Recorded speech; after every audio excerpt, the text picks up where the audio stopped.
And hello again, everyone. This is the Three Wise Men, Channel 34 in Montclair. I am Al from White Plains with my hometown hero, the one and only Mike from Montclair to my left. Dennis D'Addario, a.k.a. Twitter, Denny from Yonkers. On my right, we're everywhere. Facebook, Twitter. Check us out on the Facebook page. And, of course, the link, Channel 34 Montclair.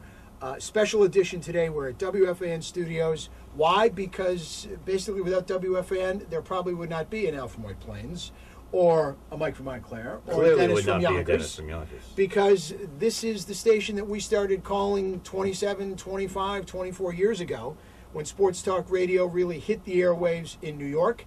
And for us, the rest is history. That would make me, what, 32? In dog years. And we're going to be interviewing the one and only king of sports talk radio, Mike Francesa, in a few minutes, who is basically going to be our show today, who was kind enough to come and allow us to come into his studio and interview him. Gentlemen, how are you? Boys, this is a thrill. Yeah, this is fun. Mike gave us good 45 minutes on our radio show a few years Many moons ago. Yep.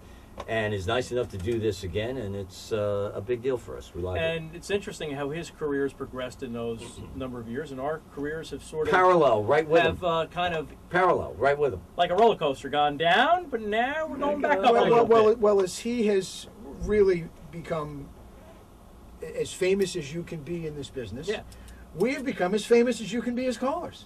Come on, let's pat ourselves on the back. We are known not by our last names, but by where we're from. I find that a bit could embarrassing. Be a good thing. You go could with be what a you good got. thing. Well, could be a bad thing. You know, the bottom line is. I was explaining to Sharon and Heather on the way in. I said, because they had no idea who Mike Francesa was, and I said, think of it as this: he is to sports talk radio what Michael Jordan was to basketball.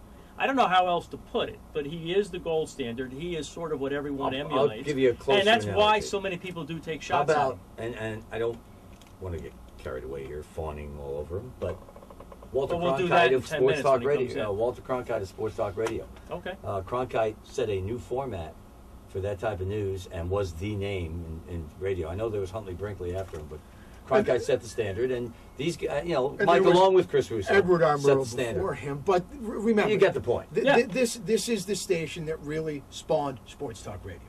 Okay, there was Art Russ Jr. Right. Okay. Bill Mazer. There was Bill Mazer, who was also a part of this station. Right. And who had the lunchtime show for Mickey Mouse. Right. But when they came down, they started on 1050, which very few people remember, and then merged with Imus in the Morning, who was on WNBC, and they bought the station and the frequency when NBC got out of the radio business and went down to a 50,000-watt signal. And as Mike has talked about many times, and I'm sure he will probably allude to when he comes on our program, that none of this would have not happened without the partnership of Don Imus and Imus in the Morning. And Mike has always given Don Imus credit for that. A lot of credit. I mean, a lot of credit. Says he's the main dynamic. But there, again, of the station back then. The reason we're all here, the reason why we're friends, is because of the Francesa. And the connection of being called. Which started, by the way, in a basement in Astoria that Kaufman didn't have a window. Studios. This place is like the Taj Mahal. Absolutely. And I first met Dennis through his brother, okay, who put the connection together at the White Plains train station where his brother used to work. And the guy who works at the White Plains train station came over to me and said, that's Dennis D'Addario, Dennis from Yonkers' brother. A long line of D'Addarios working at the train station? He drove for White Plains City Bus, so he was in the train station all the time. And the guy who works the newsstand knew I was Al from White Plains. He said, that's Dennis from Yonkers' brother. He wants to meet you so you can meet his brother.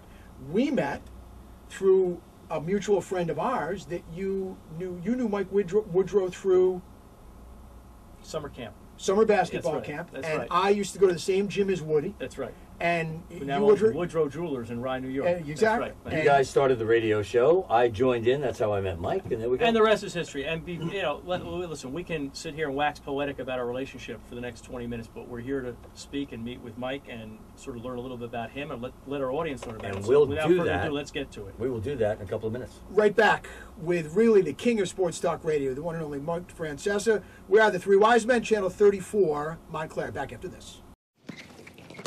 Welcome to my block party. Glad you can make it. The only triple doubles you get come with fries. I can do this all day. Your moves are just gay. Using gay to mean dumb or stupid, not cool. Not cool. Not in my house, not anywhere. It's not creative, it's offensive to gay people. And you're better than that. everybody's got to have a right-hand man, and in conjunction with our special guest, Mike Francesa, we have with us today the guy who really is there for him all the time. Like us, a caller, now I guess a former caller, then known as Julio from Bay Ridge, but he is Julio Sosa, who is... Rosa. Excuse me, Mike's full-time assistant. Julio, how are you? Good. How are you? Good. Welcome to the program, and tell us a little bit how you and Mike evolved from the relationship as him as the host, you as the caller, to your relationship now. Well, first of all, I should say we actually have something in common. You know, I turned being a caller into a job. Well, We would like to- wait, no, a second. we don't have that in common. We have nothing in common, Julio. Okay. That's what we were thinking about when we did. When pulled it off. did you first start calling Mike? I'll never forget, I first called the Mike and the Mad Dog show in '94. Okay. So you never called Mike before when he was alone, just first time was with Chris. Yeah, I would listen. I started listening right around the time. I happen to be a huge Niner fan. Right. So I was known to that show as Julio from Bay Ridge, Yankee fan. One of the front runners, and jumped on the fan. Niner bandwagon. That's Okay. interesting you said that. That's come back full circle because, you know, when people first met me, they'd be like, "You're a Niner fan, of course." Like, you know. Or a Cowboy And fan, or a Steeler fan. then there came that period where people would meet me, see me wearing a Niner hat, and say, "Why would you be that?" Okay, so you stuck with him during the down period. Oh, why not? Yeah, I still had 5 listen. rings on I you. watch. Yes, I 5 watch rings that help. team when they're 2-14 as much as I do when All they're right, 14-2. That's my team. We'll accept that. But anyway, that's how it started. I used to listen to them right around the time of the 3-peat. You know, I was driving around Brooklyn. I was a city cop, and I would see the signs, and I started listening. And what was interesting was, you know, I was hooked, like you guys, I'm sure. Sure. And I never dreamed of it becoming anything other than, you know, I don't even know. I started calling, and before you knew it, like everyone else, it was an obsession. But how did Mike? I wanted to be part of the show. How did Mike learn that you were a city cop? Not from on the air, or did you? I think there were incidents that would happen over the years. Like, you remember that incident? There was a jet. Was it a jet DB that got picked up driving with like a loaded weapon in a car? Darrell Rivas? No, No. it was No, years one of your ago. other buddies, No. Mike. I want to say that was around 2000. A jet player, got stopped by a trooper in Jersey, and he had a Okay. loaded fireman. Okay. I called in and I said something to Mike on the air, like, That- "Well, you know, even we have to like secure Right. our So firearms." now, was that intentional, or was that sort of just? That's the first time I he think that I realized you were. called- Did you want him to know that you were a city cop? I think that day I wanted to make the point that the player should have known better. To be Okay. driving around. Well, he was speaking from a point of authority. 'Cause No, he's a- clearly, but Right. he didn't have to let Mike know that. I know, was there a No, method you to your do. madness? It wasn't a plan. Okay. When I was dialing the phone and waiting to make that call, I knew that it was going to come up because I thought I had something relevant to add to the story. Okay, so you spent 20 years with the police department in New York. Right. When was your retirement? What year? I retired in 2009. Okay, fast forward, you become hooked up with Mike how? Well, so that day, Mike said, he's like, "You sound like a cop." And then I said, "Yes," on the air. And he said, "You know, all these years I should have known that. There was something about you'd make calls and it would be, you know, this player shouldn't have done this or that. And it was always some kind of angle. were the You moral- you were the moral compass. The moral compass. I guess, of you the know, show. I guess if you do that every day for a living, Right, you sure. know, it becomes something that, you know, is ingrained in the way you think. Sure. So 9/11 happened, and I'll never forget Mike and Chris are doing their shows, and it was all, you know, everyone was just devastated, and I had been down there, so I wanted to give them, you know, firsthand account of what I had seen. Right. And so You Mike, were you were the go-to guy for 9/11. it just happened. Again, now I'm calling for 7 full years. Right. So that happens, and I call with a, you know, eyewitness account, and Mike tells Chris Carlin, you know, and unbeknownst to me, he's telling Chris, "Listen, when this conversation ends, don't let him hang up the phone." Oh wow! So as the And conversation, you had not met Mike at this point, right? Or I had you? ran into Mike once at an NBA Finals game in '99. So he the knew Knicks are playing Spurs San Knicks. Antonio, Yeah. and he I'm knew walking what you down. looked like. He knew who you were. Met him briefly, Right. shook his hand. Because and when you hire somebody, even if it is a police officer, you want to get a sense of what the person. I know where you're going. What's really interesting about all this is it just tells you what kind of guy Mike is. And people think that they know Mike, and they think that this is a person, you know, who's got a big ego and, you know, is off-putting in certain ways. And people will say that, and it annoys me because I know it firsthand to be the exact opposite. He puts me on hold. Chris tells me, "Hang on." Mike picks up the phone, and I hear Mike's voice. And now we're not on the air. We're having a personal conversation. And he says, "How you doing, kid?" And I go, "You know, okay." I go, "I think everybody's just crushed." And he says, "Listen," he goes, "if you can get off, I will take you to every Yankee home playoff game." if you can get the time off. And I said, well, I So have enough You time. struck a chord with him because you're not the only police officer who's called Mike. I think in that moment, there was the Yankee connection. There was the And devastated that New Yorker was connection. That was my next question before you went there. I used to get jealous. I have to Mike's be honest. upset because he was I the used to Yankee get jealous fan. because I know that you went. He would say, "I went to the Yankee game with We took the Julio." knives away. I went with Julio, and I'm saying, "Who the heck is Julio? How He's come a I'm not in caller. there? Why are you going to Yankee games with I him?" used to go with Chris. We used to sit behind the plate across the aisle from and I used to see Julio, and that it struck me when I saw him. But like your battling question is a great callers. I question. used to watch on TV. Your question is a great question because what happened was that very first night, I showed up with a bunch of stuff. I had stuff for Chris. I had stuff for Mike. You know, Chris had little kids. I had like NYPD stuff and hats and all kinds of stuff. And I was just thrilled to meet them. Sure. And they escort me into the building. I'm sitting behind Mike and Chris. They're doing the show live. They go to commercial. And Chris is like, you know, who's this?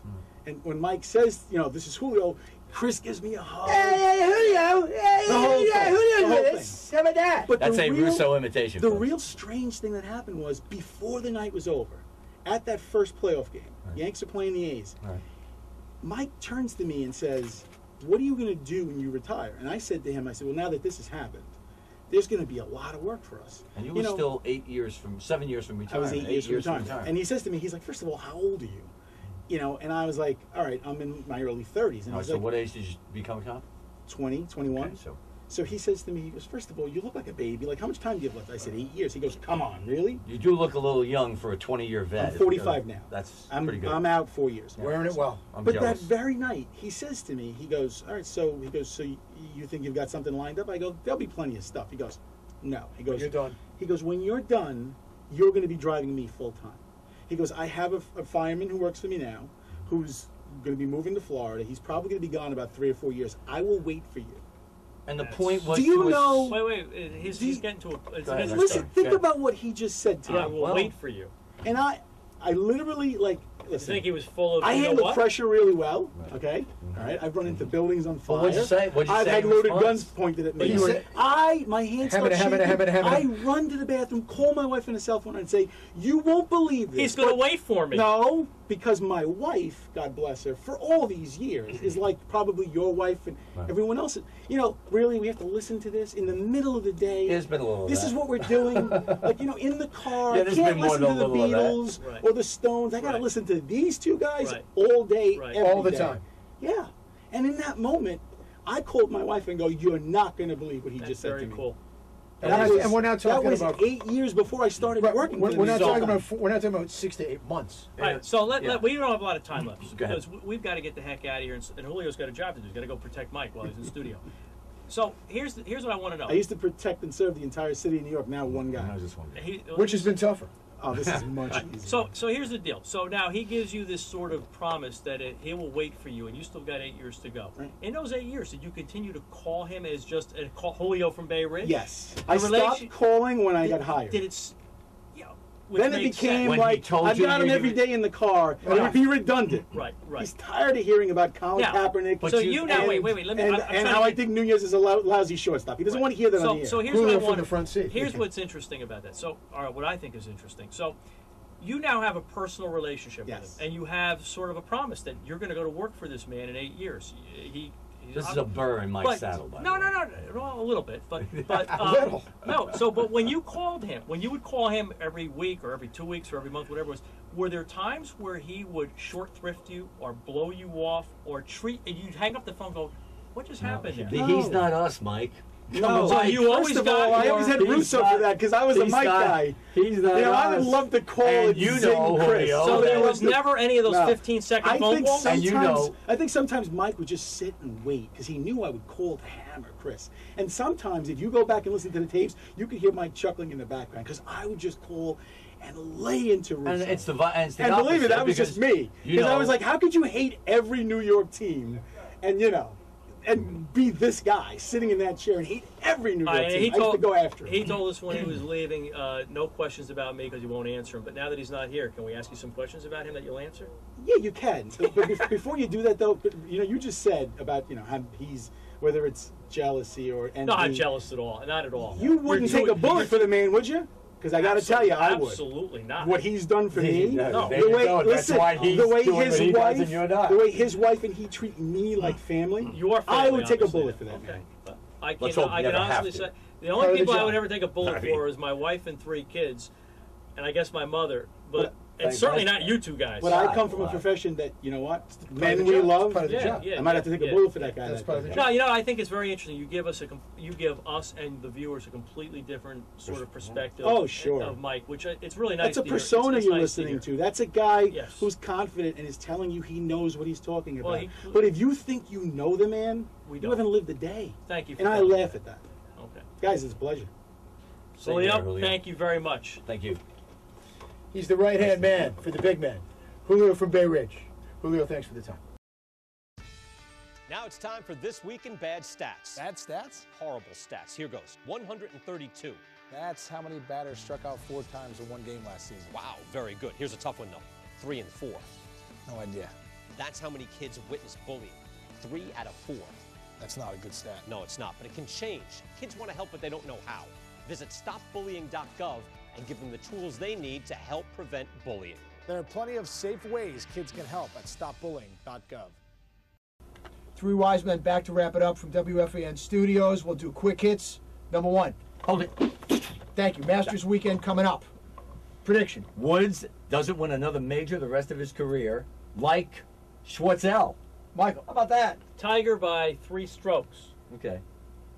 I'm Hey, we have a dinner on this thing. I'm going to have to agree with you whether it's the strokes or not, because remember, I'm the one who You've said... only got him for 1 major. I know. You get this wrong every time. Oh, you got him for two. more than you got him over 1.5. You got him for on 1. the under over for this year, I He's put it got 2. 1.5. Yeah. All I know is I've got over. 0. That's easy to remember. Yeah. So I'm going to say Tiger Woods wins by at least 3 strokes. Well, it's too easy just to say Tiger Woods, so I'm going to give you the strokes now. The Tiger by 3 strokes. I think, is that- I think, oh, is Well, it's that like what's what it about? Ali used to say, in 4 You must or be in kidding. 6. What gives you the? What gives Because you he's any the best inclination golfer. that- He's the best golfer in the world. Well, man. he was. No, he is. I know he's ranked number 1 now, but no, he he's wasn't. playing He's great. not He's that. playing He is. great, and he's healthy. And he's about 10 years older than he was. I say he runs and All right, hides we'll see. from this field. Next one. Nick's playing Check the cut absolutely line tremendous on, basketball. Saturday. Carmelo Anthony out of his mind. Okay, maybe the best Now leads the individual league in scorer. scoring by Now leads the 0.7, I league in believe. scoring after winning the duel in Oklahoma City. Not only the scoring duel, but the game against Kevin Durant and company. Knicks get the 2 seed.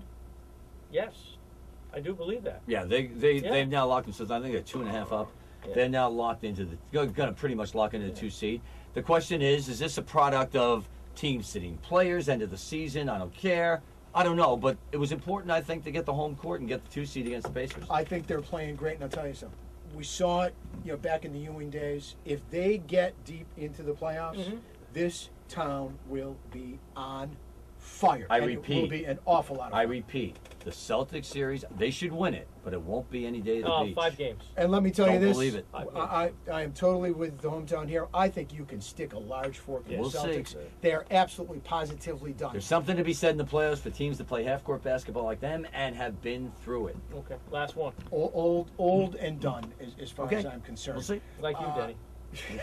Appreciate that, The Mike. Yankees a couple that's Yankees a couple uncalled nice for. wins. Sabathia has a terrific outing against Verlander and beats him in Detroit. Hit a little bit in Cleveland game 1. Still nervous about his velocity. There is none. Still nervous about his strikeout to walk ratio, which has something to do with his velocity. But it was good to see. I love Vernon Wells. I just love the guy. He's got that short, compact swing. He's got some, he's got some life in his step. He might be hard to pull out of left field when You know, won't when another all month said and a done. half when he starts. I may not, but I don't think he's going to be Drag. like an Andrew Jones. I really don't. I think this guy's has a younger body. Oh, absolutely. So absolutely. He didn't run into nearly many walls as Right, Andrew right. Jones. He's younger, no, number 2. I like Vernon Yankees Wells. are looking more and more like a mid-'80s team. The problem I have with the Yankees is the things that we discussed early on. Their age and their injuries, and injuries just continue to mount. And these older players, when they're injured, they take that much longer to recover. I think Tampa is going to be a snootful in that division. They're young, they're healthy, they have the great pitching. I think the Yankees are going to struggle to be 500 this year. I really do. And that's not with a dog You've in the got fight. a lot of people that's just saying an they're overview. the only team that can't win the division. I wouldn't go that far. Yeah, I think but I you're do. being a They bit are premature, which is not the only time in your life I think you've been there.